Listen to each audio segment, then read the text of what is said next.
You are back with Surf Talk Radio, and my guest right here in studio today is Derek Dodds. Now, Derek is a man behind Wave Tribe. Wave Tribe has all kinds of products that, well, don't make as much impact on the environment. Using recycled products, hemp products. Derek has built a business in certain types of surf shops that will carry his stuff, and it's something I think the surf industry should go to sooner or later anyway, and I just like what he's doing, and I wanted to have Derek on for a while, so here is Derek Dodds.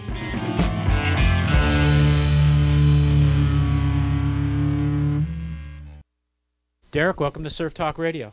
Thanks for having me, Mark. All right. I guess I want to start off with just lifestyle, and maybe I'll vicariously kind of like peek into, because I love the idea of working in the surf industry, creating your own product, right, and then getting to travel all over the place and surf all these waves and still and the other thing too is that the product that you've got is really the future of what the surf industry should be. So you're actually right out front, and you get to surf a lot too. Yeah.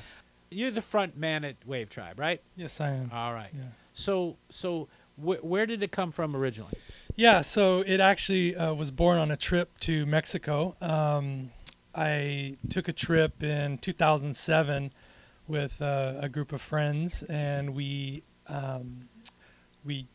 went down in my Yukon, and we pulled down a U-Haul because we all wanted to take 2 or 3 boards. And so we all had 2 or 3 boards. I think there were 6 or 7 of us in the car. And we went down to Cuatro Casas, which is one of my favorite spots in Baja. We had U-Haul, the Yukon, and I think a case of Sierra Nevada with us. And we pull up, and I pull the U-Haul around, I open it up, and I start taking out everyone's boards because we arrived and the swell was pumping. And as I was unloading the U-Haul, I realized how much plastic board bags, basically were made of. And I kind of had that, the aha moment, and I thought, you know what, there's got to be an easier way to do it.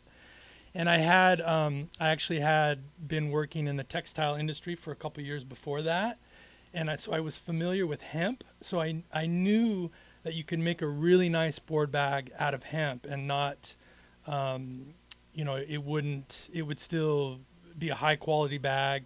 The textile's biodegradable, it's ecological, and it's cool. It's cool to use hemp in anything that you do, I think. It's renewable. It's renewable, right? And it's not going to hang around for the next 2,000 years, right, no matter how you stomp on it. Yeah. Yeah. Sorry for interrupting. Oh no, that's great. Most people don't know that plastic takes between 500 and 1,000 years to decompose. You put a hemp fabric in the ground and decompose in a couple of weeks. So that for me was that was really important, and it was one of those moments where I thought, well, I could do this, and I never wanted to work in the surf industry. I've been surfing my whole life, and always interested in entrepreneurism and also leading a surfer's lifestyle, which I had been doing. And so, that was the moment. Yeah. I like the aha moment. I want to go back to just a little bit. When you went to Cuatro Casas, was Inez the old fisherman there who sells the lobster, the guy with the big belly? He was actually, he was. God, I miss that guy, man. Yeah, and anybody that knows Richard, who owns the hostel there on the bluff, crazy guy, old friend of mine, just a fantastic guy, right next to the boat camp. So I've been going there before any of that stuff was there. To tell you the truth, before there was just a couple of pongas down in the bay there. Right. And, but I remember Inez, man. And that guy would come up, and he would want to sell us some lobsters, and they'd look dead, and what he'd do is he'd put them on his belly and puff his belly up, and then wake them up. Nice. And then they'd say, "Oh, those are live lobsters. That looks delicious, Inez." They were taking a siesta. Or Inez, or I forgot what his name is, but those guys were cool. Is there a horse camp by there now? Is there a I think the horse camp's gone, actually. Yeah. Oh. Anyway, I'm sorry for interrupting. You mentioned Cuatro Casas to me, but I love the idea of what you're doing, because I know that from Cuatro Casas you've gone all over the whole world. Yeah, I have. I mean, I've been traveling all over the world surfing.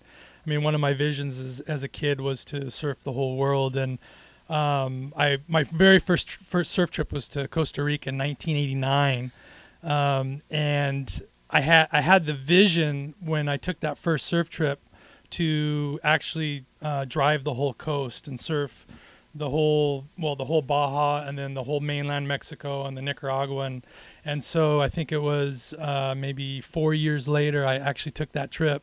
I sold everything that I had, quit my job, got out of the relationship I was in, packed my car, and I drove to Costa Rica, and it was one of the most fantastic trips of my life. You know, back then too, the stigma of Central America hadn't quite come off yet. I mean, I could imagine how some moms and dads were thinking there that you might have been getting in trouble with all those crazy Sandinistas down there. Yeah, yeah. In fact, I remember rolling through Guatemala, and that was still when, you know, that was pretty dicey area, and, you know, there were tanks on the there were tanks on the road, and I was getting pulled over every hour and a half, but I made it, you know. Did anyone ask you for your sunglasses?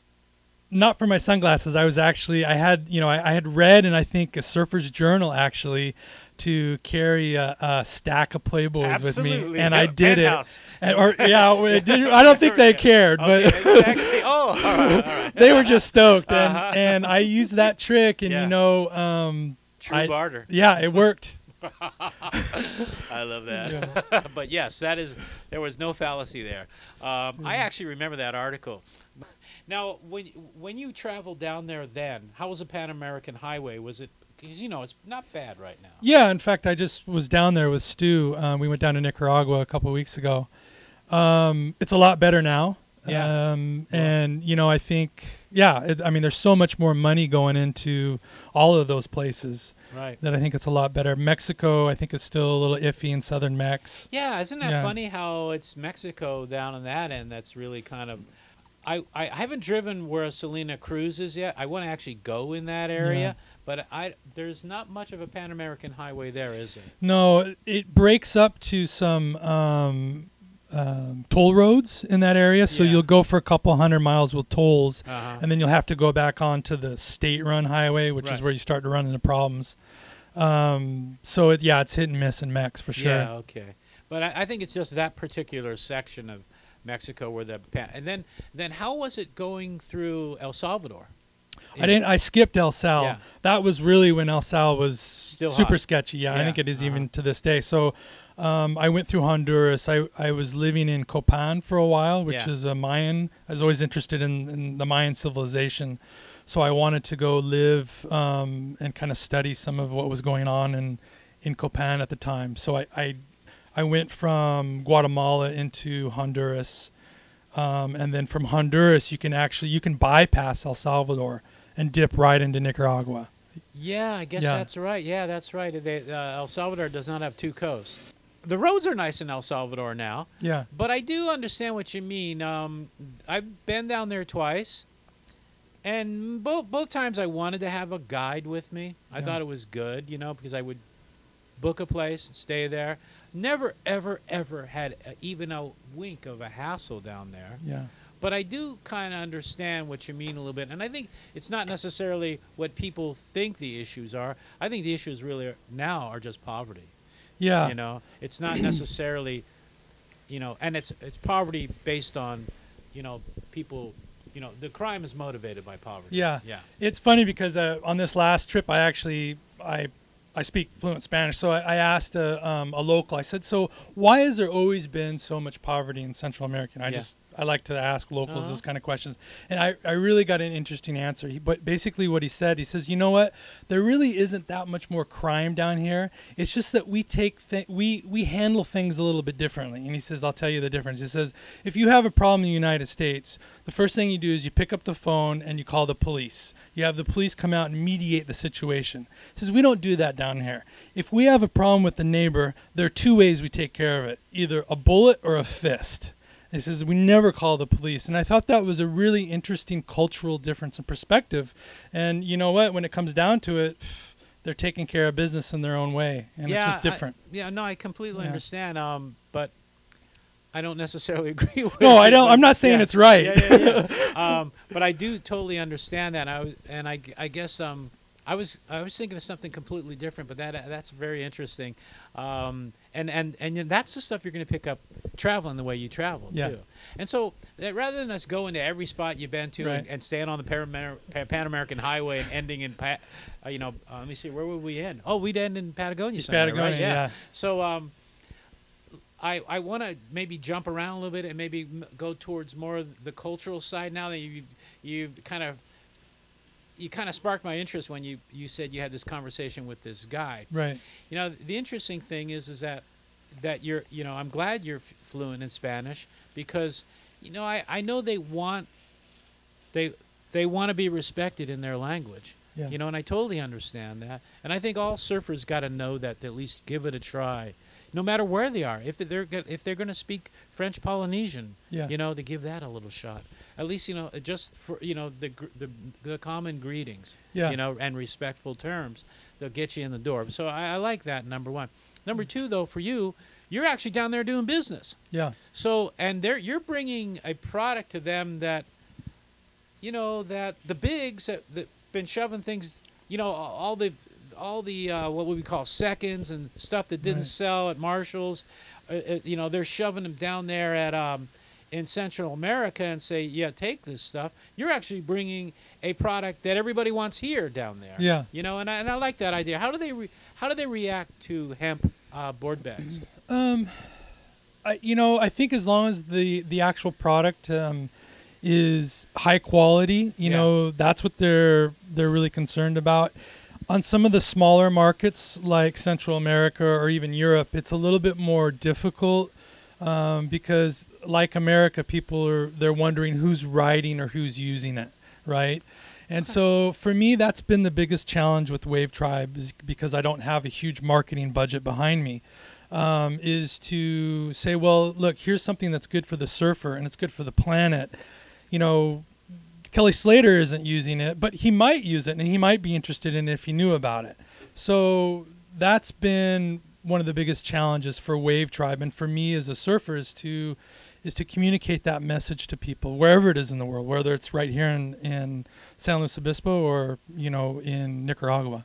You're in that business, and I know I don't know what you're thinking, but I can tell you that's the biggest waste that the surf industry ever came up with, is paying the team riders and hoping that they'll get their picture in the magazine and then kids will see it. Yeah, there's a percentage of that, but there's so much pushback from that as well. I mean, there are a lot of people that won't use it because Kelly Slater does it. Right. And I happen to really like Kelly Slater, and it's got nothing to do with his image and his sales or anything like that. Geez, I think my mic is dying on me. I better prop this up. Okay, here we go. Anyway, and I think it's a huge fallacy because they spent so much money. And a lot of these guys bite the hand that feeds them all year long, year in and year out. And they have contempt for the people that are actually reacting to them as surfers and then going out and buying the products, which is sort of friggin' ridiculous. Yeah.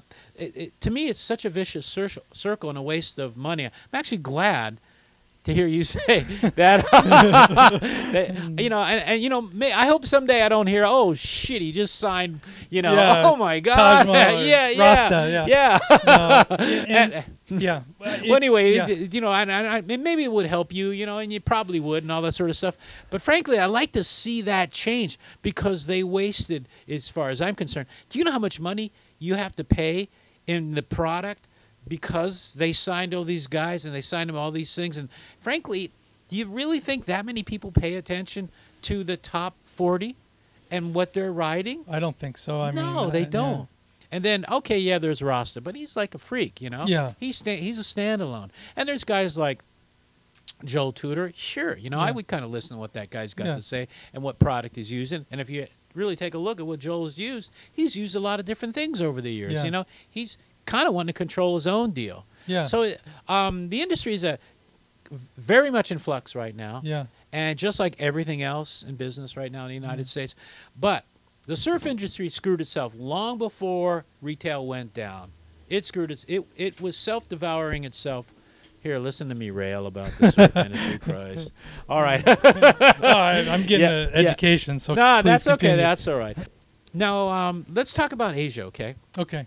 Now, I know that you're going to Indo. Right. Do you have shops in Indo? I have shops that we're selling to in Indo. Yeah. I don't have a Wave Tribe shop, but yeah, there are a couple of shops that Yeah. have popped up in Indo that are ecologically minded. Okay, Yeah. good.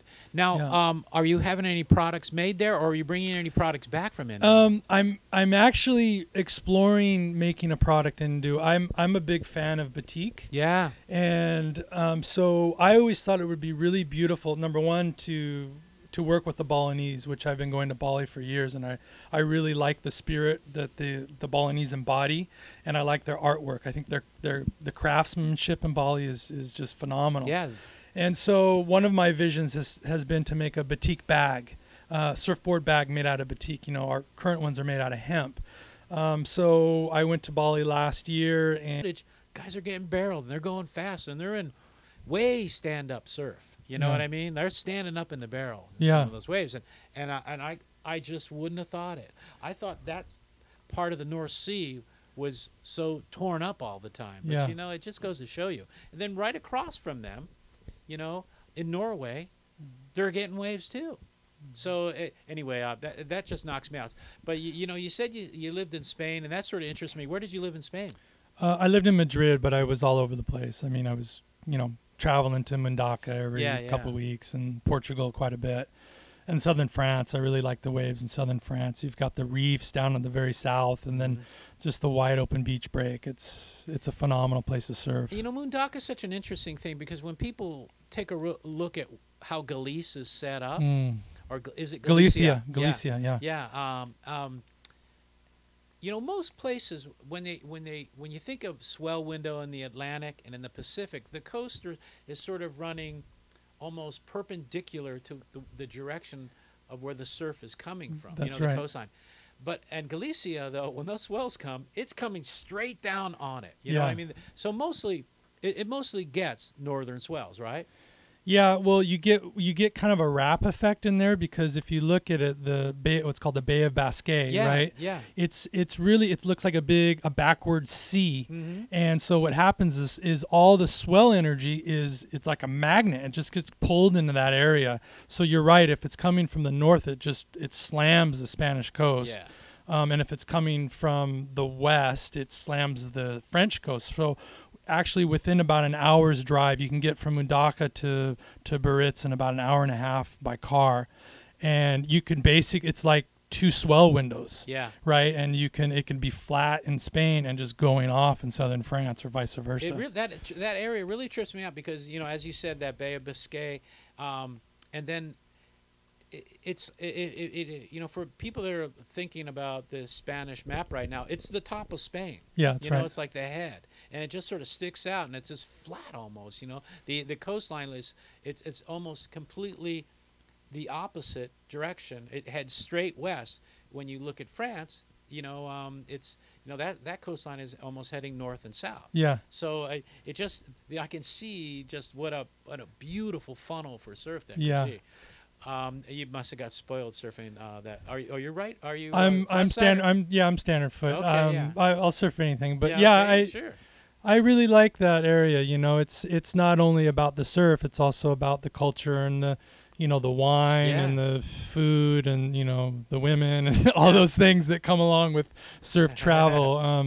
And that part of the world is really special. I like to say, when you travel to that part of the world and go surfing, you end up with purple lip syndrome.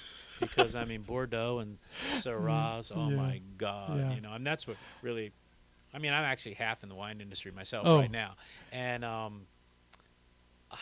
but my most favorite wines ever were the French wines from like Saint-Emilion and the Bordeaux coast and all those Côte d'Aron sort of. Woof. Right, we're gonna have to do a trade, some Wave Tribe gear for some maybe wine from that region. Oh, wow. Now you're talking.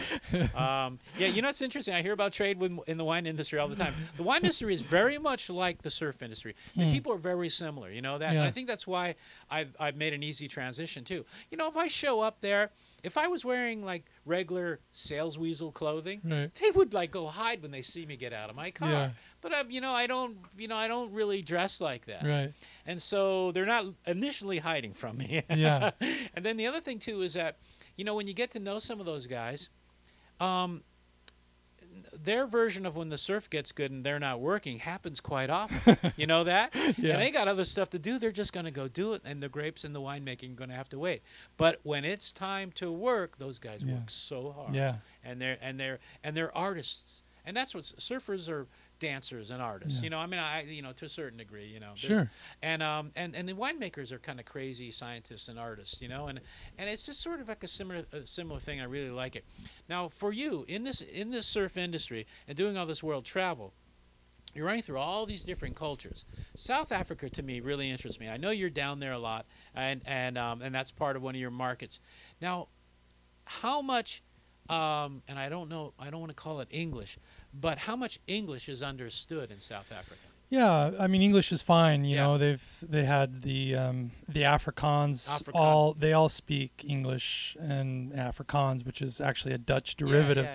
Yeah. So English is fine, and even a lot of the African tribes. I think there are officially 13 African tribes and languages, Yeah. African languages in the area, and they all speak pretty good English. So it's not usually a problem at all. Where are your main shops in Cape Town and J Bay, and, Yeah, okay. and those are the places I like to go. So Yeah, well, of course. Now, there's a big stretch in between. How do you travel? You just take a jet from one place to the next? no, I go by car. It's called Yeah. the Garden Route, and it's Yeah. really an absolutely beautiful drive. Yeah. It's only about a 5-hour drive from Cape Town to J Bay, and there's a whole just wide open coast of swell Yeah. in there, and nobody out. I mean, you can surf solo and Right. just epic surf all over the place. Right. Well, you and the great whites, maybe. Right. Well, that's what they like to say, But and you hear about. I just actually heard about a bodyboarder out there just recently. Yeah, I heard that getting too. hit. I don't know Yeah. what the whole story was yet, but and I think they were making a film too or something. In fact, I posted it on our Wave Tribe you? Facebook page. Yeah. Okay, so you know more about it than I do. Yeah, I did. It was a trailer, but it looked interesting. Yeah. So now in South Africa, the surf culture is huge, and would you say that the regular shop in South Africa is more like an American shop, or is it a little bit more? You know what I mean, with all the billabong and Quicksilver stuff in each store? Yeah, I mean, you don't see a lot of the smaller shops. You usually just see the brand shops down there. Yeah. So in order for a guy to like Stu here in Shell Beach Surf Shop, you don't find kind of the independent entrepreneur open a shop because they're stoked on surfing and they like the community. You just don't find that sort of thing. They're usually You don't even find that here in California. Yeah, that's that's why true. everybody loves Stu, by the way. You know that. Yeah, well, that's why I love him. Yeah, I mean, Yeah. but yeah, there's it's gotta be said. Yeah. The guy, and you know what? I know he's doing good there. You know Yeah, what I he's mean? doing great. I mean, and it's the vibe. But yeah, and Yeah. that could happen in a lot of places. But but go ahead. I'm sorry for interrupting. Yeah, so you don't find that, and that's a shame because I would like to see that. I mean, that's where Wave Tribe does best is when we can find a partner like Stu who really has a vision and treats his customers like family, and because that's how we treat our shops. Yeah. And so it's really difficult for Wave Tribe to kind of fit into the corporate culture because we don't. We're in many ways we're anti-corporate. So, I'm looking for more Stews around the world, and that's where Wave Tribe is going to be successful, and that's where the world is going to be a better place. Yeah. And Stu was smart, if you ask me. And I think a lot of guys that he's living the dream. Yeah. And if you were going to open up a surf shop in an economy the way that we are in right now, I mean, you really gotta step up. You're gambling with that money, Yeah. And doing the whole cookie cutter sort of like shop where everything looks just like PacSun in there, and the surfboards are in some spot where when you walk in, you don't even see them, and they're like wetsuits aren't really relevant, and it to me, and it's valid for the rest of the world too. But you know what, kids, if they want to learn anything about surfing, if they want to know what's the difference between one fin and another, and why they what type of boards they should progress to, or they're not going to learn any of that in any of those stores. No. And a lot of people don't have time to talk to some kid about saying, well, you want to have this type of mill on your wetsuit for this type of weather. They're not going to learn any of that because people aren't going to be telling them that. So that's what I grew up around. That's what I think Stu is bringing, and I like to see more and more of that in California. And so I guess it's the same thing all over the world. Everybody wants to make a buck, and there's this cookie cutter way of making that buck, and I totally understand that. How much pushback have you gotten from the bigger box stores? Do they say, well, I don't know this, because how's that going? Yeah, most of them they don't even, they want to know who are the team riders? Yeah, right. Like what's the marketing budget? What magazines are you in? Yeah. Oh, you're ecological. Who cares? Right. They want to know that if we bring it into the store, that it's going to be able to sell itself sitting in the corner somewhere. Yeah. Which obviously isn't going to happen. So that's why, getting back to Stu, you have people who really believe in the product and use it themselves, and can tell a person, why is it a good thing to use hemp or recycled plastic or cork or any of the things that we use in our products. And what difference does it make to the end user, to the surfer who's a more conscious being right in the end.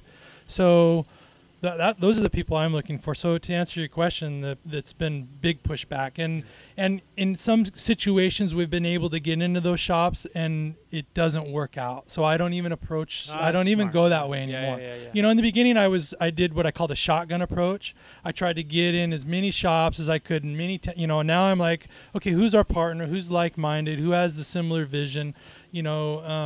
Who can I go have a beer with and surf? Right. Stu and I surfed this morning. It was great. We had a beer last night. So that's what I wanted. That's how I want to do business.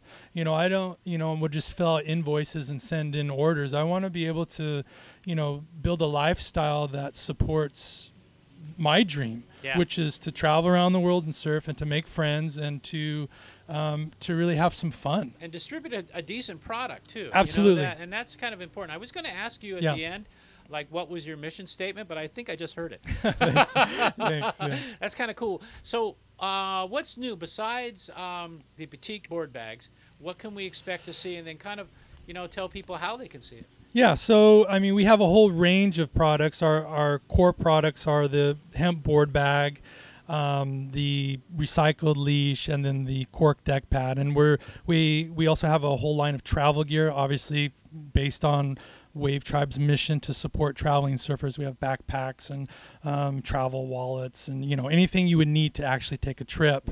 And the other things that I'm kind of working on now, I'm really interested in the Mini Simmons movement. I ride a Mini Simmons myself most of the time, so we're doing a whole line of bags for Mini Simmons. Oh, that's cool. We're doing some Mini Simmons fins. I actually shape Mini Simmons, so we're starting to sell some of those. So we're kind of all over the place in the sense that we're trying to find what we do best and then provide that to the surfer. And of course, you can find that here at Shell Beach Surf Shop, or you can find it online at wavetribe.com. Or if your shop doesn't sell Wave Tribe and you would like it, please go in and just say, hey, we think this is a great product. We'd appreciate it if you try them out. That would help us out a lot. So we've done our sales weasel in part. Thank you. Appreciate that. But it was mostly about surfing. And that's why I wanted to get you in here. We were talking about doing this such a long time ago and stuff. And I I'm not going to say I get your vibe, bro, but you know what? I do really respect what you're doing, and because that's why I asked you about the pushback thing. Yeah. Because when you kind of go against the grain a little bit, it's a little bit harder, and so I can see that it's not all about the money with you. Now, in the real world, with the big boys, it's got to be all about the money. Sure. But in reality, once in a while, there's a few people that do just fine without it being all about the money first. Yeah. And I hope that happens for you. Absolutely. Me too. Right. Appreciate Cool. it, Mark. Thanks for coming on the show. Thank you. All right. And my guest was Derek Dodds from Wave Tribe. You are listening to Surf Talk Radio. We'll be right back.